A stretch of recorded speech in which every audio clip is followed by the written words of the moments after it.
All right, guys, we're back on Southeastern 16. Jay Greeson joins. We are previewing Tennessee versus UAB in Week 4 of the 2025 college football season. We are presented by FanDuel. And Jay, before we jump into all the action there in Knoxville, I think FanDuel is kind of an interesting place to start. We know Tennessee coming off the sort of deflating loss to Georgia based on how that game played out, 44-41.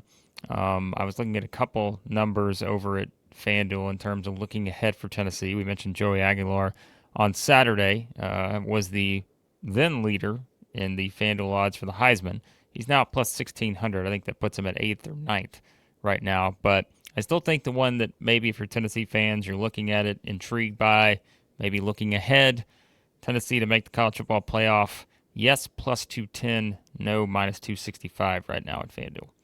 I like getting plus double my money because, look,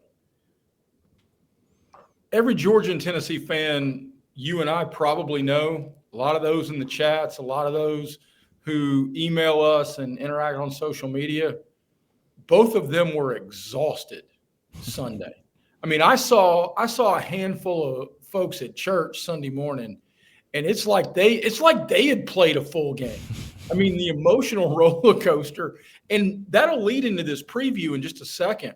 But I love Tennessee at plus 210 to get in the playoff because look at what it meant in a crazy weekend of college football. Tennessee's the only team that lost and didn't fall back. That was the perception of that. Would it have been a monumental win? Absolutely. But and I loved what Josh Heupel had to say after the game. We're not here for moral victories. We're not here for playing close. This hurts, and it hurts for a lot of reasons, and I'm certain it did. But in the prism of the guys and gals who are picking 12 teams to play in the playoff, it didn't hurt Tennessee's resume at all. Yeah, and we'll talk about that maybe towards the end about not just this game, but when you kind of put this game in the scope of what's left for Tennessee, and obviously a big game coming up next week at Mississippi State. But let's start with UAB. Tennessee is, as it stands right now at FanDuel, 39.5-point favorites over the Blazers. The over-under set at 68.5, so not surprising to see a high total for a Tennessee game, and maybe we will explain why here in a second, why you could see quite a few points on the board. UAB 2-1 to start the season. 52-42 win against Alabama State, 31-28 win against Akron. They lost 38-24 to Navy. Their head coach and their quarterback, you probably know. Trent Dilfer is their head coach, 7-17 in his first two seasons.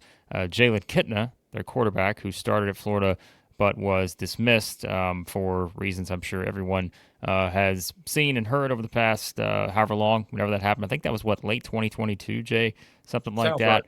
Right. And so I think, they've got playmakers. They're forward wide receivers so far with, I think, 10 receptions and at least 110, 120-plus yards, something like that. Corey Milner and Iverson Hooks, two of their returners, have been kind of their top playmakers thus far. Brought in a lot of transfers on defense. There's a lot of new faces, and I think that was out of necessity. So that's kind of just your basic overview of UAB. Again, got a coach who has kind of tried to revamp things there with the program. Hasn't necessarily turned the corner just yet. They think this is a pretty talented team. They seemingly spent a lot of money to try to get that defense where it needs to be. So, again, 39.5-point spread. We're going to always tell you about the opponent. But I don't think this is just, your basic sort of, hey, they're just going to go out and this isn't even going to be a team that can compete. I think you certainly look at UAB and feel like there are some pieces that Trent Dilfer has put on this roster that can at least do a few things in a game like this. That's 100% true, especially offensively, because they've had some success. I also love what Trent Dilfer has said about moments like this. Mm-hmm. He, in an interview he just gave either yesterday or some point leading into this, why do you play a game like this? And he didn't talk about the check, and the check matters, especially in the NIL era. But he said, I tell our players, if you have NFL aspirations, this is the one game on our schedule that the scouts are going to start with. Mm-hmm. And if you play well in this one, then they're going to dig deeper. And that coming from a guy who's got a Super Bowl ring and played 10 years in the league is going to resonate in a locker room that truly does have a whole lot of portal guys who, rightly or wrongly, think they're going to be on a roster on Sundays moving forward. I mean, that's what all of these guys believe. Their goal is to get to the league. The other part of it is the opportunity, and he directly said this, and I think this is so smart. He said he told his team, in the portal era, you've got a chance to go make yourself a lot of money, like Chris Brazzell has done going from Tulane to Tennessee. If you show out against Tennessee, if you get in the portal, you've got a chance to make yourself hundreds of thousands of dollars moving forward. So I expect UAB, at least offensively, to play well. Defensively, they can't stop a nosebleed. I mean, they're in the 120s and 130s in very meaningful defensive categories like points allowed, yards rush per play, yards per game. I mean, and it's not like they've just played all of the SEC East. So no. It's going to be a chore for UAB to even force the Tennessee punter to put his shoulder pads on. But offensively, I think there's a reason this over-under's in like David Klingler, Houston days of getting close to 70 and probably still going up. Yeah, and that's what I was kind of hinting at earlier. The combination of the two should not surprise you for that over-under to be 68.5 because, and I mentioned, like, it seems like if you just kind of look at some of the stuff on UAB coming into the season and you're looking at all the new faces, like, clearly that's where they probably said, all right, we've got to take our NIL and we've got to go try to revamp some things on defense. But that was the goal. But if you look at the numbers so far, gave up 42 to Alabama State, gave up 28 to Akron, 38 to Navy. So remember, they win the two games against Alabama State and Akron, but they still give up 42 and 28 in those. And so, yeah, I think that's where probably the issue lies here in terms of if you're UAB. I don't doubt that there's probably some opportunities for them to score some points. I'm not saying maybe, 40 or anything, but like they could find a way to score a few. But it's just, can they stop Tennessee? It seems like a very, very tough task. And we always say, Jay, too, it's like when you see these games, the one thing that always stands out with Tennessee, anytime they are a big favorite like this against an opponent that they should beat, it's usually the pace of play. And that is where you just see it completely stand out, and at the line of scrimmage. And I think that's where, it's probably going to stand out for Tennessee here. But before we make our picks, and everyone knows kind of what our picks are going to be, we can talk maybe a little bit more about the numbers and those things. But is there anything specific for you that, this is kind of that spot where it's like that potential hangover for Tennessee in terms of just how sort of excruciating that loss was to Georgia? But is there anything specific you think that you would like to see from Tennessee here? I know two Tennessee fans have talked about like the injuries and such. It didn't seem like there was a lot of clarity on, sort of the injury front and certain guys potentially returning and all that from Josh Heupel. So I don't know that we have a lot to go on there, but yeah, I'm just curious, like, what are we most looking at with Tennessee in a game like this after that game against Georgia? Well, I think it's real easy to default to the injuries, but why would you rush either of the corners? Why would you rush David Sharp? Give him another week because you're about to get into the grind. I am on field. I want to see how the demeanor is with a new collection of leadership in terms of dealing with the hangover. I mean, do you turn the page and move forward?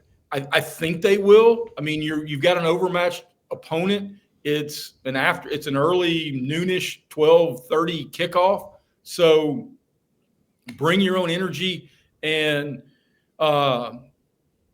jump out quickly.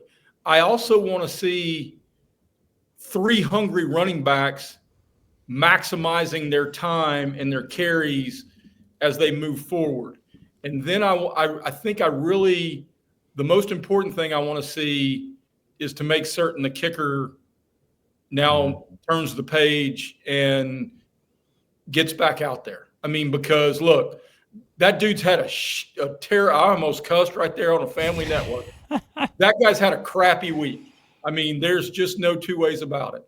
And look, Tennessee fans, I know that was painful. I do. I watched John Vaughn miss 5 field goals in a 3-point loss at LSU for an Auburn team in the 2000s that may or may not have had a chance to go do something special. But I can assure you, as bad as you have felt the last 72 hours, he's felt worse. How does he react? Yeah, that's a good point, too, because remember, Tennessee, 3 of their next 4 games are on the road. And if you think about the importance of special teams, those kind of late game situations, that could be significant. So I think you're spot on there in terms of wanting to see that one specifically. But before we make our picks, and again, you guys know we're going to pick, but we'll give you some numbers maybe to back up certain things with this. Let's tell you about our friends who support the channel. Game Time Sidekicks, as you know, officially licensed stainless steel drinkware. They've got everything over there, every SEC school. Over 350 more universities as well. Tennessee fans, get your cups. You can choose from stainless steel sippy cups, tumblers, 40-ounce bottles, shaker cups. They've got it all. SE16 for 20% off over at our friends at GameTimeSidekicks.com. Also, with our friends at ROKFORM, ROKFORM.com, the world's strongest magnetic phone case. Extreme protection, super strong magnets, rock lock, secure mounting. September is their busiest month of the year. The new iPhone coming out. All that good stuff. They've got all the accessories, phone cases that you need. SEC25 for 25% off over at ROKFORM. SEC25, 25% off. And then, of course, our new friends at HOVI Dry Goods, your new favorite hat. Look no further than the HOVI hats for high-quality headwear with a great fit and unique designs. They got some great Tennessee stuff over there if you're a Tennessee fan. Our Bad Beat Team of the Week this past week was South Carolina. So if you want 15% off, use that code USC for 15% off at HOVIDryGoods.com. All right, Jay, I'm going to give you from Phil Steele, who I always enjoy these numbers he puts in terms of the trends for certain teams in a game like this. UAB has lost 23 straight to the SEC, but they have covered in their last 2. I think they're 3-2 all time against the spread in the 5 games they played against Tennessee. Those 2 that they did cover in the last 2, Georgia in 2023, Arkansas in 2024. We're both going to pick Tennessee, but anything else for you that stands out either with this spread, the over-under, or just in terms of how this game could unfold? I think it's paramount for Tennessee to start fast. I would, if you want to get a little taste on your FanDuel account here, I like Tennessee minus 23.5 in the first half while they play the starters. And you may even want to look at the total in the first half, which FanDuel has at 37.5. I like Tennessee. Actually, the first half spread's 21.5 right now for Tennessee that I just clicked on it. I like that number. If I was going to play this, getting north of 40 invites a backdoor cover when you're playing a whole lot of walk-ons, and UAB may not have cleared its bench yet. So, but we know Josh Heupel's going to play fast, especially with his starters, especially early. So that's my pick. Yeah, we both think Tennessee wins comfortably. Vegas is setting these lines for a reason, but I think Tennessee's biggest opponent Saturday is Tennessee, and UAB's biggest goal is UAB. So I don't know how much competition this is going to be worth. This is going to be a game watched by diehards, and I get that. That's how you schedule these games, and a perfect place for Tennessee to schedule this, regardless of how Saturday played out, whether it was a win or a loss, because you're talking about whether does Tennessee deal with a hangover or do they deal with the celebration hangover. Yeah, and I think too, like you have the Kirby Smart number you always throw out about Georgia and 38 or whatever the number is. I'd love to know what Josh Heupel's record is against teams where like they are just huge favorites, because I feel like they just run teams off the field, time and time again. And so I think you're putting your sort of stock in that, and that's why like I have no problem with this number at 39.5. Also, I like the 21.5 you mentioned earlier in terms of the first half. I just think we'll know quickly if Tennessee is going to come out, be sluggish, or if they just come out and take care of business. I expect the latter on this one. But of course, guys, we'll have you all covered here with the reaction to this game and all the others on Saturday here at Southeastern 16. Turn on your notifications, hit subscribe, hit the like button. We always appreciate you watching. Let us know your score predictions in the comments, Tennessee versus UAB, And again, thanks for watching. We'll talk to you soon at Southeastern 16, presented by FanDuel.